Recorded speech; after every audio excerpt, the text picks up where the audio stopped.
ভারত আমাদের ৭১-এর পরীক্ষিত বন্ধু।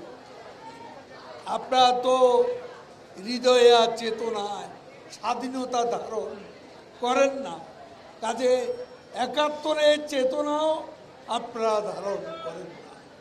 আন্দোলনের ইস্যু খোঁজার চেষ্টা করছে,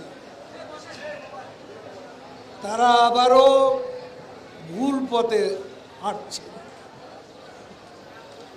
সে আইয়ুব খান থেকে শুরু করে আওয়ামী লীগের গোটা ইতিহাস, আওয়ামী লীগকে ভারতের বন্ধু বলে সেবাদার বানানো যারা চক্রান্ত করেছে, সেই আওয়ামী লীগ বঙ্গবন্ধুর নেতৃত্বে বাংলাদেশ স্বাধীন করেছে। এদেশের স্বাধীনতার নেতৃত্ব দানকারী প্রতিষ্ঠান আওয়ামী লীগ এদেশের উন্নয়ন অর্জন, সেটাও আওয়ামী লীগের হাতে। প্রধানমন্ত্রী শেখ হাসিনার নেতৃত্বে মুক্তির সংগ্রাম চলছে।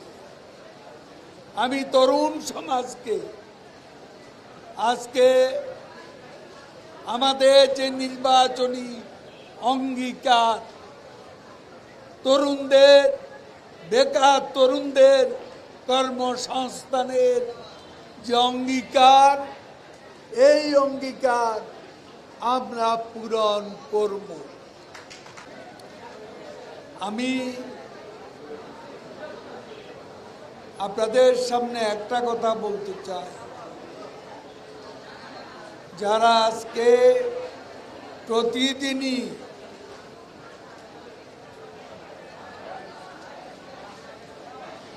ভারত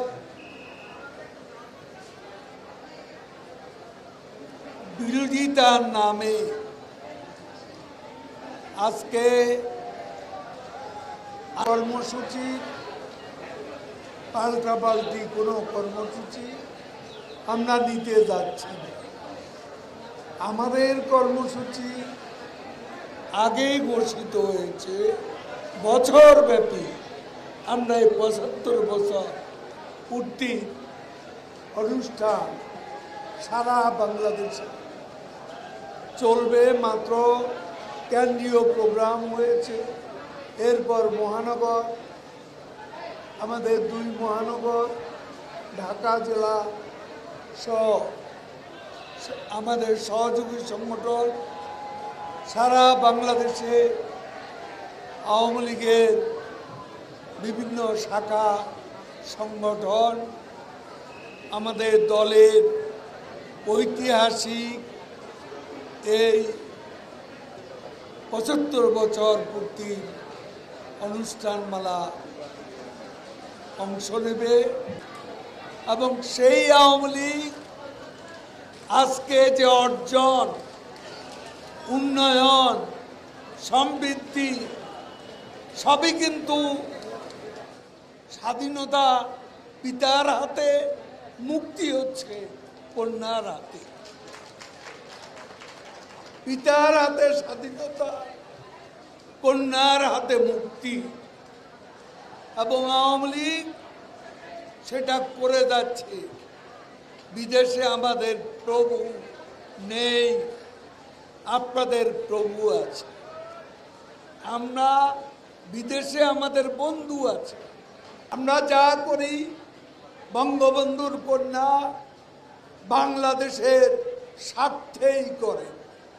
স্বার্থ বিকিয়ে দিয়ে কারোর সাথে বঙ্গবন্ধুর কন্যা কোনো বন্ধুত্ব বন্ধনে আবদ্ধ হন।